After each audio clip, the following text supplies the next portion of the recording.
Los Angeles Country Club, the North Course. It is right here. I'm here. The 10th hole's right behind me. Patrick, it is a little bit interesting. I think you were alluding to how often like a new course gets into a major championship run here, right? Like, what was the last time we had a new course make its debut? I believe it was the 2020 PGA, Colin Morikawa, TPC Harding Park. And then Right. before that, technically Quail Hollow. That was its first major for Justin Thomas. And then you bring in Kiowa Island for Rory, I believe. Torrey Pines was the first one when Tiger won in 08. But yeah, this is one of those that hasn't really been in the spotlight at all. Well, Aaron Kiowa- Hilton, Chambers Bay. Yeah, those two. And Kiowa was used for a Ryder Cup before that, or is that not a major champion? Is that a major but not a major championship? I don't know anything that happened before 2000, so I can't tell you.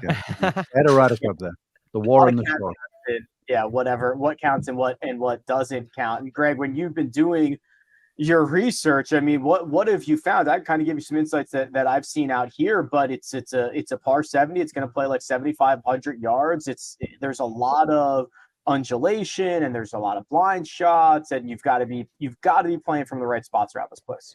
Yeah, undulation is a big factor, I believe. It seems like, which it turns into the big factor with where you hit your tee ball. It seems like, not necessarily holes that are straight uphill or downhill, but really sloping fairways where if you hit it in the right side, you end up in the right rough and you end up with a blind shot. If you hit it in the left side, you have a different angle. And that concept is allowed for by the width of these fairways, which are, sometimes 70 yards wide. They're really big fairways, which is unique for a U.S. Open. But it asks for precision off the tee. But I think it also allows players some options, allows players to scramble a little bit more, and perhaps it'll make it a little less penal, at least off the tee, than we're used to seeing in a U.S. Open. So a little bit of a different U.S. Open test that we're used to seeing. The other thing I've heard a lot of reports on, Rick, is the roughs. You have multiple different types of rough out there. You have Bermuda primarily, and then around the bunkers, you have like a Kikuyu fescue, thick, very different than the Bermuda. And I have a feeling, and I know I'm not the only one here, but it seems like that's going to play a significant role in this championship. Yeah, that's a good segue to you, Mark, because we were kind of talking about this before we went hot a little bit. We can talk about the fairway rough, but that rough kind of around the bunkers, and with most greens being protected by these bunkers, it's very much greenside as well. This is a type of rough that they actually did a bunch of testing on. They built like a test bunker and they laid out like a bunch of different, sod and like to see what they could get to come out of it. And this is what they settled on. I don't know what the official name of it is, but it's very much in play. It is very unpredictable, and guys are, Monday, Tuesday, they're hitting a lot of practice shots to try to get the feel. Well, yeah. Well, look, I've not been there, not even when I've been out there for Riviera and some of the events out in LA. But what I did do sort of in preparation for this was I reached out to Jeff Shackelford, who's a respected author, is a wonderful architectural guy. And he worked as part of Gil Hans's crew when they came in here and kind of updated, refurbished, whatever you wanted to say to this golf course. And so he texted me. So I said to him, hey, give me just a quick take on this golf course, and then I'll speak about that rough. He said, George Thomas designed, remember George Thomas designed Riviera just down the road as well. He goes, it's surprisingly hilly. We'll call for multiple shot shapes, ask players to adjust to very few flat stances, and despite being a US Open, we'll ask for driver on a lot of holes. Several holes appear wide, but will narrow significantly with the fairways running. Players need to be ready to deal with a vast array of yardages, especially on the 5 par 3s. And then he said that 6, you mentioned, is sort of will offer a bit of a dilemma, just like the 10th down the road at Riviera.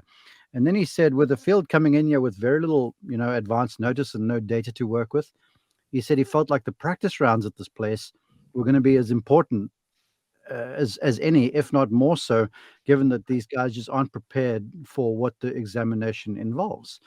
And so to that, from what I've heard so far, I haven't seen anything, that The players are just, the rough around the greens is punitive. Now, there's a lot of wonderful sort of runoffs and chipping areas, which is very similar to Riviera.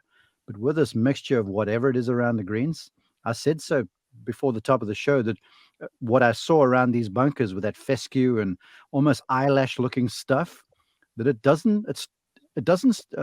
stops the ball from rolling down into greenside sand. So if you don't have the ball in a bunker, or if you don't have the ball in a chipping area, you're essentially guessing because that grass is thick. It's like a St. Augustine sort of looking blade too, and it is punitive. And so I have a real sense that that rough green side around one of these bunkers is probably going to have a say-so in who wins the championship late Sunday afternoon. Yeah, Josh, you can run some of these photos that we have here. Greg, that looked like you wanted to jump in there, but what I will say is there's been a lot of intel sharing in these practice rounds, right? These guys are almost working as a team around this place. Okay, now you hit one from that angle up this hill. Let's see what it does. Like they are trying to download as much information as possible as quickly as possible.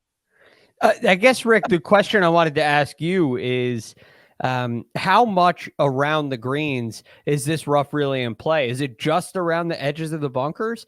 Are there areas of Bermuda grass around the bunkers? Like when these players miss greens, what are they primarily going to be faced with? Or is it just a variety for everybody? So that thick, wispy stuff that you see that that Mark was talking about is around the bunkers. This stuff here, this is kind of around fairways and around greens, where this is it's kind of hard to tell in these pictures if you're watching on YouTube, but it's very random. It's very rough.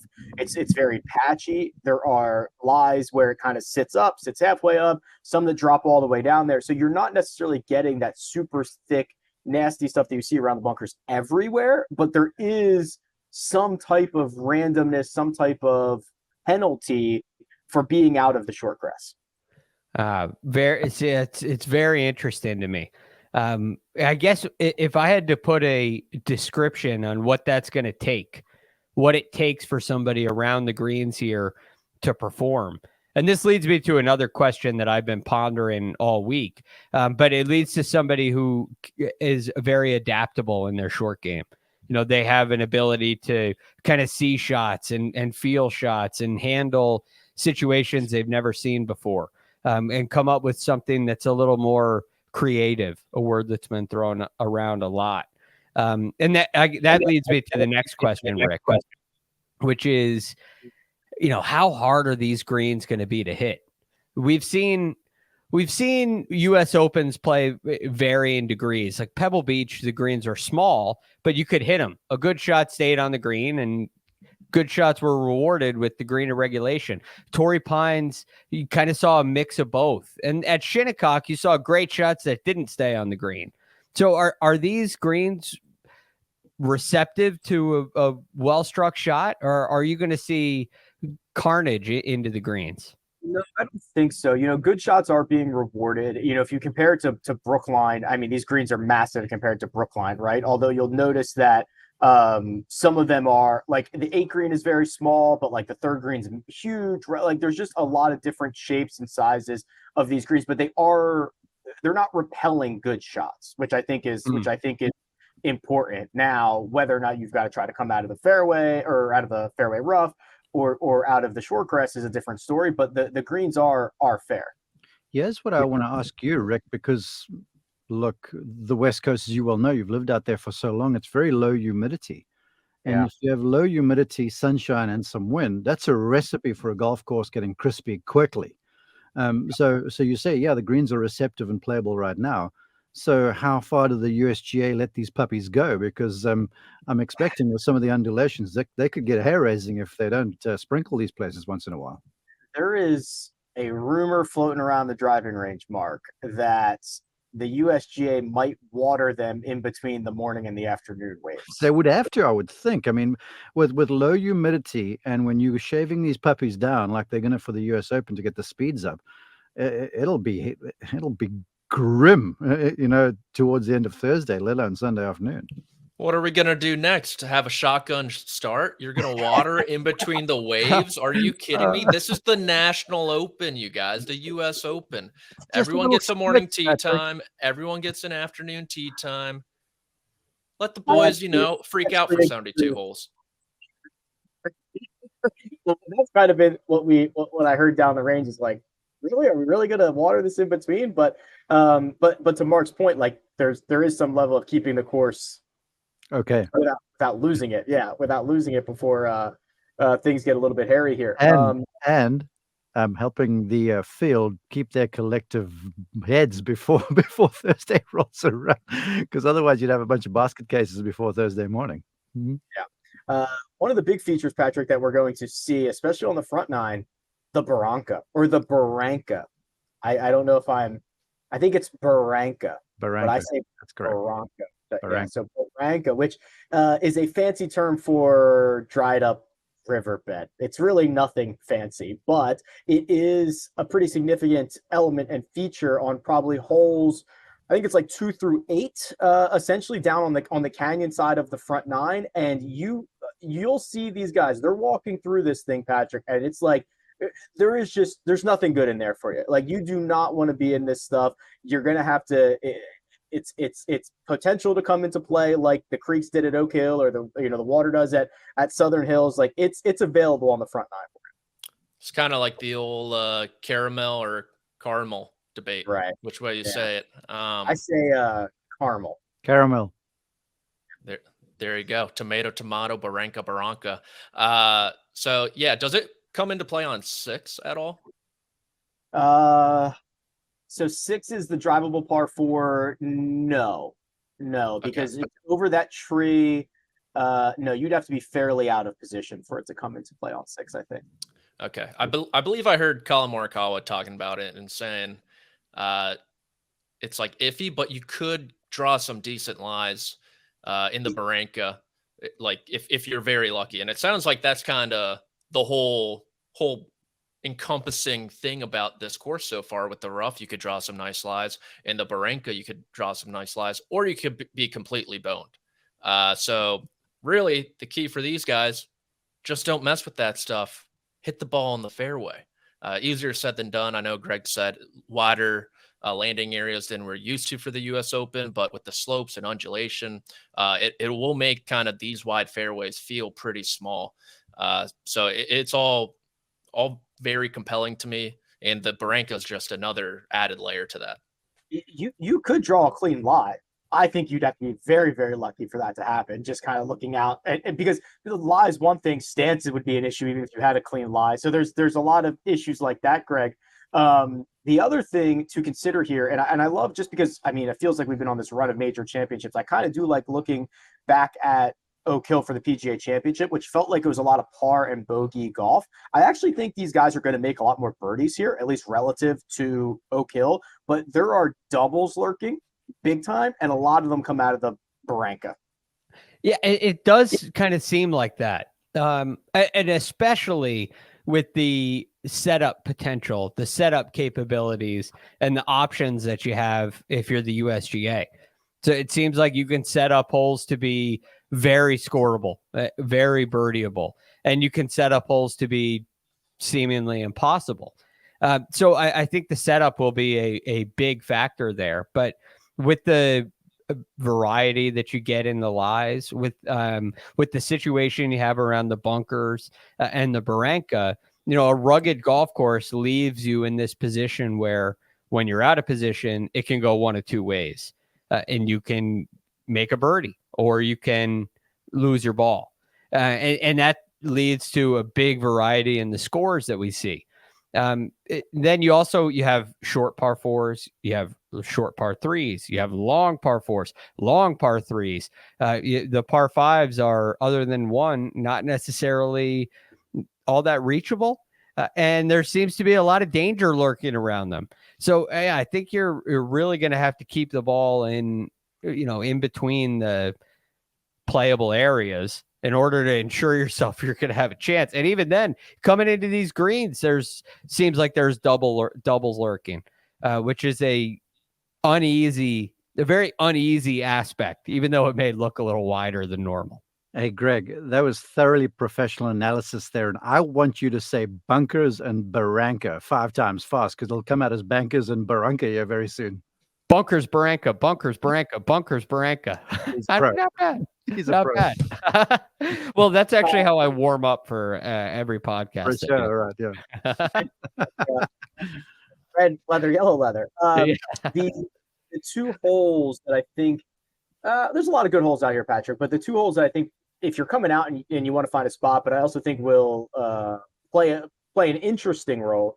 6 is that drivable par 4 where you cannot see the green from the tee box. And it gives you a lot of options. None of them are particularly good. I watched Rory McIlroy play that hole this morning. Yep, there it is. So Rory tried a couple of things.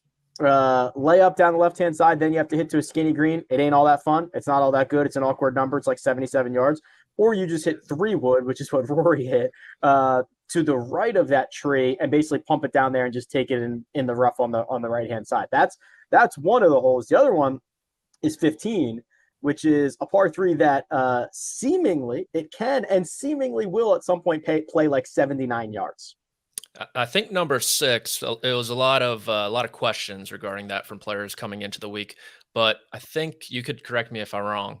I think a lot of them are going to pull the 3-wood and hit it up there. Colin Morikawa said that his plan the entire day or all week, all 4 rounds, was to lay up to the left, and then JJ came in and explained it to him, and now he's going to, unless something happens and it's a really tucked pin or whatever it may be, he's pumping a 3-wood down there all 4 days. He said, if I'm even par on that hole, I'm going to take it and run, kind of like number 10 at Genesis. He says, pretty much, if I don't make the big mistake on that hole with a double bogey or something, and I'm even par, he's like, someone's going to play it in 3 under. That's just what's going to happen. Someone's going to figure it out, somehow play it in 3 under. But if I'm even par and I get 4 pars each round, I'm a happy camper. I'm going to take that and run. Denny McCarthy was pumping 3-wood out there as well. They did a really nice thing on Golf Channel with him. And I think even Rory McIlroy, like you said, was someone who was hitting 3-wood to the right.